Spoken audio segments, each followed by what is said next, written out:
Muraho, mbere yuko dutangira amakuru yacu, reka mbibutse ko kugeza ubu Perezida w'u Burundi ari Ndayishimiye Evariste. Ikindi ni uko hari ibintu byinshi yihariye. Ibintu birindwi byari kuri Perezida w'u Burundi Ndayishimiye Evariste. Niyo mu Perezida wambara kositime zitandukanye n'iz'abandi bose. Icyo ni ikintu cya mbere. Perezida Ndayishimiye w'u Burundi kandi buri speech yose avuze yose ntiburamo ibiryo. Niyo mu Perezida waborotse abantu benshi ku rubuga rwa Twitter. Ikindi ni uko ahora acyurira abaturage ayoboye. Perezida Ndayishimiye w'u Burundi niwe mu perezida wifotoza ari mu mirima y'inyanya n'ibihaza, kandi Perezida Ndayishimiye niwe perezida wa mbere wa postinze ifoto yambaye inkweto z'abafundi.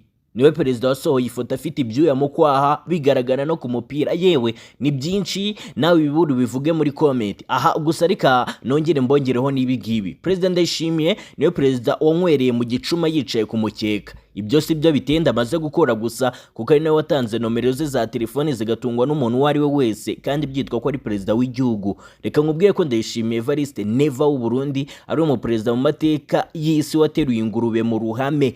Ikindi nuko inkomoko y'uruhara rwe ari ukwikorera ijerekani y'ibigage, byose yabikoze ari perezida. Niwe perezida wenyine utagira indege, ahora akodesha iz'ibindi bihugu, yarangiza ngo arashaka gutera u Rwanda. Niwe perezida kandi akaba komisiyoneri yabeshye Cirombo ko azatsinda M23, amuha amadolari menshi, none akazi karamunaniye, ubu yabuze yo kwishyura Kongo. Aha none se wakoze subscribe?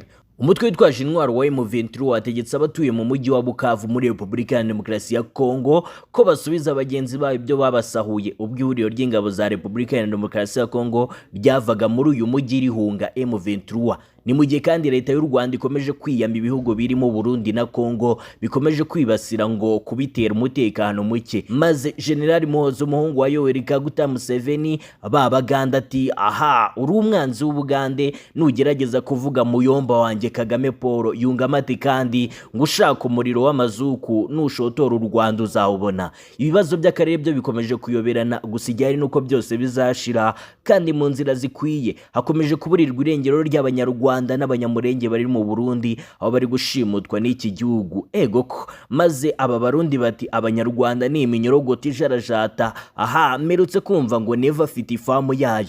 Tubireke, gusa ijyanye nuko M23 ikataje imbere cyane kandi niteze gusubira inyuma. None se wamenye yuko Perezida w'u Burundi Evariste Ndayishimiye akomeje kuba mu gihirahiro nyuma yuko ingabo ze zikomeje gupfa ku bwinshi mu ntambara ziri kurwanya umutwe wa M23 zifatanyije na FARDC mu burasirazuba bwa Kongo? Vuga ngo bamwe bazabirira nk'iminja mukanseka, muraje mubone. Evariste Ndayishimiye ahawe amasaha 48 yo kuba yacyuye ingabo zose z'u Burundi ziri muri Kongo. Ayo masaha abaye atabikoze, turasaba M23 gufata u Burundi nk'aho buri mu ntambara yeruye na M23, kandi umwanzi biba byiza kumusanga iyari. Reka nigendere mugire ibihe byiza.